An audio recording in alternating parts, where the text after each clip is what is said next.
Nitish Kumar ticket नहीं बांट रहे हैं। 2-4 टिकट बांटने के बाद नीतीश रुक गए हैं।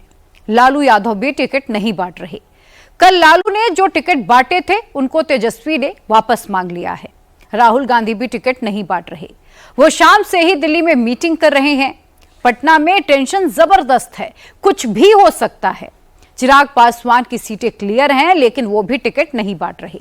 साथ प्रेस कॉन्फ्रेंस करना तो भूल ही जाइए। हालत यह है कि साथ में बैठकर बात भी नहीं हो रही। क्या पटना में कुछ ऐसा होगा जो पूरे हिंदुस्तान की पॉलिटिक्स को बदल देगा? पटना में आज कत्ल की रात है। क्या क्या हो सकता है, हमारी इस खास रिपोर्ट में समझिए। अपने डिप्टी सीएम सम्राट चौधरी के लिए सीएम नीतीश कुमार ने जेडीयू की जीती जिताई सीट छोड़ दी। 2020 के चुनाव में तारापुर की सीट जेडीयू लड़ी थी और जेडीयू ही जीती थी। कुशवाहा बहुल सीट तारापुर पर नीतीश कुमार की पार्टी का मुकाबला आरजेडी से हुआ था, जिसमें जेडीयू के मेवालाल चौधरी ने आरजेडी की दिव्य प्रकाश को 7,225 वोट से हराया था। जेडीयू को यह जीत तब मिली थी जब चिराग पासवान की कैंडिडेट मीना देवी ने 11,264 वोट काटे थे। नीतीश कुमार ने तारापुर की जो सीट छोड़ी उस पर बीजेपी ने सम्राट चौधरी को टिकट दिया है। सम्राट चौधरी अब तक एमएलसी हैं, अब वो एमएलए बनने के लिए मैदान में हैं। बीजेपी ने बिहार में गुजरात मॉडल लागू किया है। पार्टी के बड़े बड़े नेताओं को गर्दा झाड़कर सीधे चुनाव मैदान में जाने को कह दिया गया है।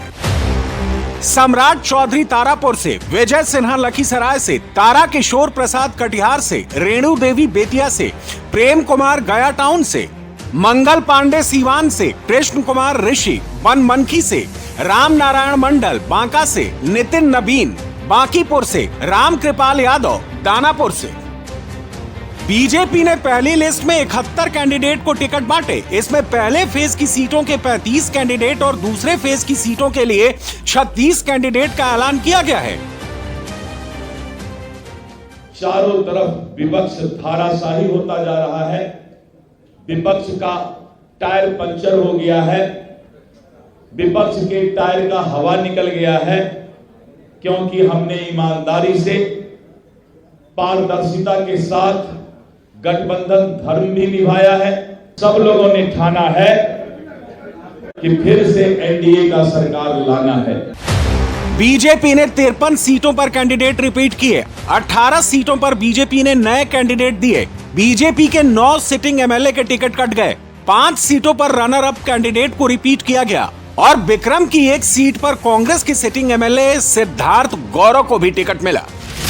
पटना साहिब सीट पर नंद किशोर यादव की जगह रत्नेश कुशवाहा, कुमरार सीट पर अरुण कुमार सिन्हा की जगह संजय गुप्ता, आरा में अमरेंद्र प्रताप सिंह की जगह संजय सिंह टाइगर, सीतामढ़ी में मिथिलेश कुमार की जगह सुनील कुमार पिंटू, रीगा सीट पर मोतीलाल प्रसाद की जगह वैद्यनाथ प्रसाद, राजनगर सीट पर रामप्रीत पासवान की जगह सुजीत पासवान, नरपतगंज में जयप्रकाश यादव की जगह देवती यादव, औराई में राम सूरत कुमार की जगह रमा निषाद और कटोरिया सीट पर डॉक्टर निक्की हेम्ब्रोम की जगह पूर्णलाल टुड्डू। बिहार का ये चुनाव बीजेपी अपने स्ट्रेंथ पर लड़ रही है। मोदी की पार्टी जिस रीजन में ज्यादा मजबूत है, वहां ज्यादा उम्मीदवार उतारे गए हैं। तिरहुत रीजन में 23, मिथिला रीजन में 15, मगध रीजन में 17, सीमांचल में 9, भोजपुर रीजन में 3 और भागलपुर रीजन में 4 कैंडिडेट घोषित किए गए हैं। चुनाव प्रचार के लिए बीजेपी ने भर्तियां भी शुरू कर दी हैं। मैथिली ठाकुर को औपचारिक रूप से बीजेपी में शामिल कर लिया गया है। बीजेपी की पहली लिस्ट आई तो बगावत के रंग भी दिखे। पटना के बीजेपी ऑफिस में नारे भी लगे।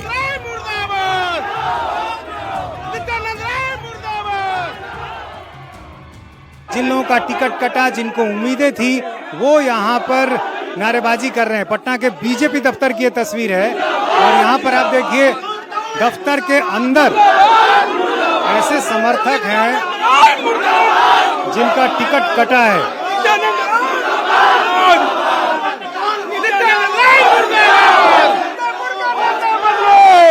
कहाँ से आए आप लोग? हम लोग पातेपुर से हैं। पातेपुर से आए हैं और जो टिकट का मनमानी हो रहा है, हार का सामना करना पड़ेगा। लेकिन बगावत का दूसरा और ज्यादा सीरियस रंग दिखा जेडीयू में। डिप्टी सीएम के लिए नीतीश कुमार के लिए जेनरस है, लेकिन चिराग पासवान के लिए भी नीतीश उतने ही उदार नहीं है। जेडीयू के अंदर से और मुख्यमंत्री आवास के सामने से जो तस्वीरें आई, उसने कुछ देर के लिए एनडीए खेमे को हिला दिया। सर आप तो सामने एलजेपी रामविलास को 29 सीटें देने से पहले जेडीयू में बेचैनी थी, आज वो बेचैनी सामने आ गई। नीतीश कुमार के एक करीबी नेता और मंत्री रत्नेश सदा कैमरे पर रो पड़े। रत्नेश सदा नीतीश कुमार मंत्रिमंडल में शराबबंदी वाला पोर्टफोलियो संभालते हैं। रत्नेश सदा ने सोनबरसा सीट पर 2 बार एलजेपी कैंडिडेट को हराया है, लेकिन जब पता चला कि सीट शेयरिंग नेगोशिएशन में सोनबरसा सीट एलजेपी को दे दी गई, तो नीतीश कुमार नाराज हो गए और रत्नेश सदा को सीएम ऑफिस बुलाकर जेडीयू के कोषाध्यक्ष ललन सर्राफ के हाथों रत्नेश सदा को टिकट दिला दिया। हमको विश्वास नहीं था, हम माननीय मुख्यमंत्री को कभी रूप में देखते हैं और उनके मुंह पर जाकर बोलते हैं। तो कल क्या अचानक फोन आया सीएम आवास से, क्या कहा मुख्यमंत्री जी ने? साहब से भेंट नहीं हुई, लेकिन उनका जो आदेश था और सारी डिटेल की चर्चा हुई, उन्होंने बात करेंगे। नीतीश कुमार ने यह इंश्योर किया कि सोनबरसा सीट उनके हाथ से ना जाए और एलजेपी को तो कतई ना जाए। राजगीर सीट पर नीतीश कुमार ने यही स्टैंड लिया, सीट एलजेपी के कोटे में चली गई, लेकिन नीतीश ने राजगीर के सिटिंग एमएलए कौशल किशोर को बुलाकर तीर वाला सिंबल दिलवा दिया। एकमा और कदवा जैसी मजबूत सीटों पर भी जेडीयू का यही स्टैंड है।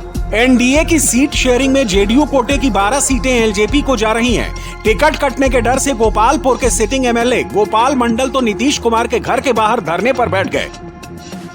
कई घंटे तक बैठे रहने के बाद पटना पुलिस उनको उठाकर सचिवालय थाना ले गई। सर आप तो सवाल दूसरे मंडल ने भी उठाया। भागलपुर के जेडीयू सांसद अजय मंडल ने पार्टी से इस्तीफा देने की पेशकश तक कर दी। पार्टी के कुछ लोगों के द्वारा थोपे हुए कैंडिडेट को मैं, क्योंकि अभी जो टिकटों का बंटवारा हुआ तो क्या आप लोगों की राय नहीं ली गई? किस बात की नाराजगी? मुझे किसी बात के, मेरे संगठन से, पार्टी संगठन मेरे जिला संगठन से ये मुझसे कोई ऐसा निर्णय नहीं लिया गया कि किनको कैंडिडेट बनाया जाए, और वैसे कैंडिडेट को वहाँ भेजा जा रहा है जो अगर पार्टी में के हित में और पार्टी के कभी किसी बैठक में या पार्टी के साथ काम नहीं किया है, जो कैंडिडेट उचित नहीं है, उससे पार्टी को क्षति होगी। बीजेपी और एनडीए दलों के साथ सीट शेयरिंग की बातचीत जेडीयू कोटे के केंद्रीय मंत्री संजय झा और ललन सिंह ने की थी। ये दोनों नेता कह रहे हैं कि all is well. Sanjay Jha ने यह भी इशारा कर दिया कि सीट बंटवारे का बेस 2024 का लोकसभा चुनाव है। एक बात बताइए, उनको क्यों चिंता है? 5 एलआई न हम लोग हैं, तो 5 एलआई जब हम लोग हैं तो 5 एलआई को सीट होगा कि नहीं होगा? लोकसभा में कितना सीट कौन लड़ा था वो भी सामने में है ना। लोकसभा तो सबसे लेटेस्ट है, और जो उनके पास जो 6 एलआई हैं तो उसमें जो बंटवारा नहीं होगा क्या? कुछ भी जिसको मर्जी आके बोल रहा है। एनडीए कैसे चुनाव लड़ेगा और किस पार्टी का क्या होगा? 5 दल समझदार है और समझदारी के साथ पूरा काम कर रहा है। किसको क्या नंबर मिलेगा? मैंने बताया लोकसभा चुनाव के रिजल्ट का भी नंबर है ना, कौन कितना सीट लड़ा, तो थोड़ा उस पर भी नजर डालिए ना, उसी से स्पष्ट हो जाएगा। इस पार्टी में नीतीश कुमार जी की सहमति के बिना एक कदम आगे कोई नहीं बढ़ता है। तो सीट शेयरिंग से लेके एक सीट के बंटवारे तक हर बात नीतीश कुमार जी की जानकारी में है और उनकी सहमति से है। अब इन लोगों के चुनाव में जनता का समर्थन मिल नहीं रहा है, तो जनता का जब समर्थन नहीं मिल रहा है तो इसी तरह का दुष्प्रचार करेंगे। कहेगा नीतीश कुमार जी नाराज होंगे? इस पार्टी के सर्वे सर्वा वो हैं और पूरा एनडीए नीतीश कुमार जी के नेतृत्व में एकजुट है और पूरा नीतीश कुमार जी के नेतृत्व में चुनाव लड़ेगा। 2 साल से नीतीश कुमार की सेहत को लेकर जिसे जो मन में आता था वही बोल देता था, लेकिन सीट बंटवारे में जरा सी ऊंच नीच हुई तो नीतीश कुमार ने सारा कंट्रोल अपने हाथ में ले लिया। नीतीश कुमार ने बिना कुछ बोले ही संकेत दे दिया है, नेता मैं ही हूं। उनका गुस्सा एकदम जायज है, मैं उनके गुस्सा से सहमत हूं। जब डिसीजन हो गया है तब फिर जदयू के सीट पर कोई दूसरा क्यों सिंबल दे रहा है, और हम उनसे सहमत होते हुए हम भी जो बोध गया से पार्टिकुलर नेता का जो सीट मिला है वहाँ, और मखदूमपुर से जो सीट मिला है वहाँ भी हम अपना लोगों को सिंबल दे रहे हैं। यानी कि चिराग के उम्मीदवार के खिलाफ हम नाम नहीं जानते हैं, लेकिन हम नीतीश कुमार जी के स्टेप से सहमत होते हुए हम भी 2 जगह अपना सिंबल दे रहे हैं। एचएएम पार्टी के जीतन राम मांझी ने अपने कोटे की सभी 6 सीटों पर टिकट बांट दिए हैं। जीतन राम मांझी ने इमामगंज सुरक्षित सीट पर अपनी बहू दीपा कुमारी को टिकट दिया है।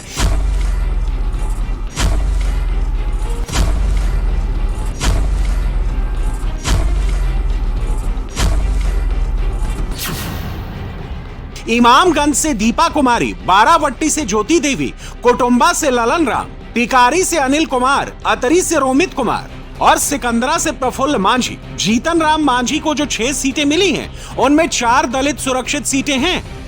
मांझी को यहां अपना स्ट्राइक रेट सुधारना है। बिहार में इन दिनों स्ट्राइक रेट की बड़ी चर्चा है। चिराग पासवान के बारे में कहा जा रहा है कि सीट शेयरिंग नेगोशिएशन में उन्होंने अपने 100% स्ट्राइक रेट वाला कार्ड खेला था। 24 के लोकसभा चुनाव में चिराग पासवान की पार्टी को 5 सीटें मिली थी। एलजेपी रामविलास ने 5 सीटों पर जीत दर्ज की थी।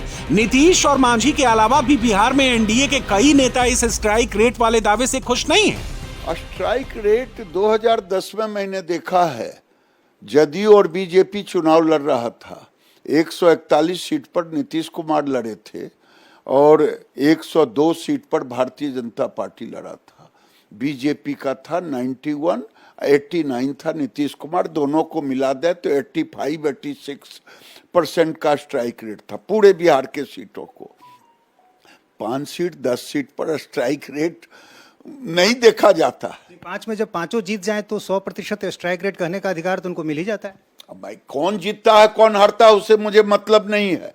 मैं तो कह रहा हूं कि आज जरूरत है कि स्ट्राइक रेट अगर देखना हो तो देखे 2010 का, और लोग फील गुड में भी न रहे। एनडीए से अब आपको ले चलते हैं महागठबंधन के कैंप में।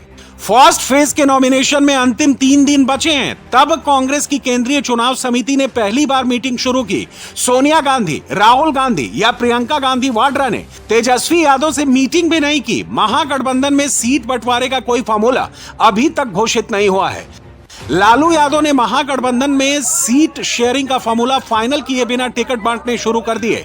सोमवार की रात लालू ने अपने नेताओं को बुला बुलाकर टिकट देना शुरू किया। तेजस्वी यादव को जैसे ही पता चला उन्होंने सबके टिकट वापस मंगा लिए। इसी बीच सीपीआई-एमएल लिबरेशन ने सीट शेयरिंग का ऐलान हुए बिना ही टिकट बांटना शुरू कर दिया है। सेक्टा से वीरेंद्र प्रसाद गुप्ता, बलरामपुर से महबूब आलम, भोरे से जितेंद्र पासवान, जीरादेही से अमरजीत कुशवाहा, दरौली से सत्यदेव राम, दरौंदा से अमरनाथ यादव, कल्याणपुर से रंजीत राम, वारिसनगर से फूल बाबू सिंह, दीघा से दिव्या गौतम, फुलवारी से गोपाल रविदास, पालीगंज से संदीप सौरभ, आरा से कयामुद्दीन अंसारी, अगियाओं से शिव प्रकाश रंजन, तरारी से मदन सिंह चंद्रवंशी, डुमरांव से अजीत कुशवाहा, काराकाट से अरुण सिंह, अरवल से महानंद सिंह, घोसी से रामबली सिंह यादव। 2020 के चुनाव में सीपीआई-एमएल लिबरेशन महागठबंधन के अंदर सबसे बढ़िया स्ट्राइक रेट वाली पार्टी थी। तेजस्वी यादव को इस बार भी कांग्रेस से ज्यादा माले पर यकीन है। अब तक जो सीटें अनाउंस हुई हैं उनसे साफ हो गया है कि बिहार विधानसभा की 5 सीटों पर सीपीआई-एमएल की बीजेपी से डायरेक्ट फाइट होगी। दीघा में बीजेपी के संजीव चौरसिया और सीपीआई एमएल की दिव्या गौतम का आमना सामना होगा। यह सीट अभी बीजेपी के पास है। आरा में बीजेपी के संजय सिंह टाइगर और सीपीआई एमएल के कयामुद्दीन अंसारी भिड़ेंगे। यह सीट अभी बीजेपी के पास है। भूमिहार बाउल सीट तरारी में बीजेपी के विशाल प्रशांत सीपीआई एमएल के मदन सिंह चंद्रवंशी से लड़ेंगे। 2020 में तरारी सीट सीपीआई एमएल ने जीती थी। अरवल सीट पर बीजेपी के मनोज शर्मा और सीपीआई एमएल के महानंद सिंह की टक्कर होगी। यह सीट भी सीपीआई एमएल के पास है। दरौंदा में बीजेपी के कर्णजीत सिंह और सीपीआई एमएल के अमरनाथ यादव का मुकाबला होगा। यह सीट अभी बीजेपी के पास है। सीपीआई एमएल लिबरेशन ने टिकट बांटने में इतनी सावधानी जरूर बरती है कि 2025 में उसने उन्हीं सीटों पर कैंडिडेट उतारा है जो सीटें 2020 में उसके पास थीं। माले फूंक फूंक कर चल रहा है, लेकिन महागठबंधन में सीटों की गांठ तो तेजस्वी और राहुल गांधी को खोलनी है। ये गांठ अभी खुलती हुई नहीं दिख रही है।